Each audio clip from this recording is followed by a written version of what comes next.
তিন বন্ধু বাজি ধরে বলতে লাগলো, আসো আজকে আমরা দেখব যে আমাদের এই তিনজনের মধ্যে সবচাইতে খারাপ, সবচাইতে জঘন্য মানুষকে। তো তিনজনের মধ্যে ঝগড়া শুরু হয়ে গেল। প্রথম জন বলল, আমি হচ্ছি সবচাইতে বেশি খারাপ। দ্বিতীয় জন বলল আমি, তৃতীয় জন বলল আমি।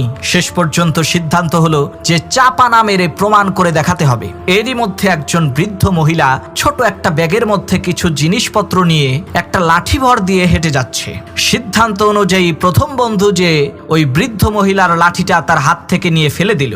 এরপর বলতে লাগলো, দেখেছিস আমি কত বড় জঘন্য মানুষ।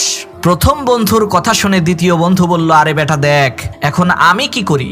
এই কথা বলতে বলতে সেই দ্বিতীয় বন্ধু ওই বৃদ্ধ মহিলার কাছে যে তাকে খুবই নির্মম ভাবে মারতে শুরু করলো আর বলতে লাগলো, দেখেছিস আমি তোর চাইতে বেশি খারাপ। এদিকে তৃতীয় বন্ধু চুপচাপ দাঁড়িয়ে আছে। তখন দুই বন্ধু মিলে তাকে বলল, কিরে বেটা দাঁড়িয়ে আছিস কেন, যা এখন তোর পালা। তখন সেই তৃতীয় বন্ধু বলল, আমি তোদের চাইতে বেশি খারাপ।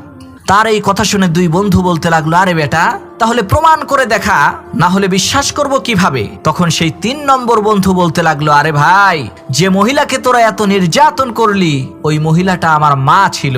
আমার বৃদ্ধ মাকে এই রকম নির্যাতন হতে দেখার পরেও আমি কোনো কথা না বলে চুপচাপ দাঁড়িয়েছিলাম। তাহলে বল আমার চাইতে খারাপ মানুষ কেউ কি আছে? প্রথম বন্ধু হচ্ছে ইসরায়েল, দ্বিতীয় বন্ধু হচ্ছে আমেরিকা, আর তৃতীয় বন্ধু হচ্ছে মুসলমান, যারা তাদের বাবা মা ভাই বোন আত্মীয় স্বজনদের নির্যাতন হতে দেখেও কোনো কথা না বলে চুপচাপ বসে আছে।